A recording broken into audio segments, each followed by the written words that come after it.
puis c'est une nouvelle journée tendue au Kenya. Plusieurs appels à manifester ont été lancés ce mardi. La semaine dernière, la mobilisation contre le gouvernement a tourné à l'affrontement avec la police. Des dizaines de personnes ont été tuées alors que le Parlement était pris d'assaut. Et une nouvelle fois ce mardi, donc, des émeutiers se sont affrontés avec la police. Écoutez le compte-rendu en début d'après-midi de Bastien Renaud à Nairobi.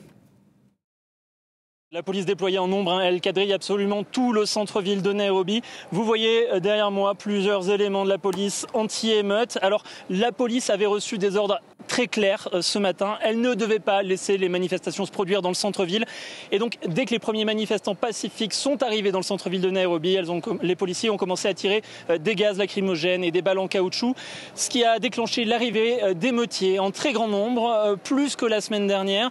Ils étaient au moins un millier, je pense, à se battre avec la police, à lancer des pierres sur les bâtiments. Alors la police, très rapidement, est elle aussi montée en intensité et a commencé à tirer à balles réelles. J'ai notamment vu plusieurs policiers acculés dans une ruelle qui étaient débordés par les manifestants, tirés avec un AK-47. Alors cette fois-ci, ils n'ont pas fait de blessés, mais le reste de la journée, il y a eu de nombreux blessés. On a vu de nombreuses personnes être emmenées par des ambulances, dont une personne qui avait été touchée par un tir à balles réelles dans la cuisse. Voilà pour le bilan à Nairobi. Il y avait aussi de nombreuses manifestations dans de très nombreuses autres villes du Kenya.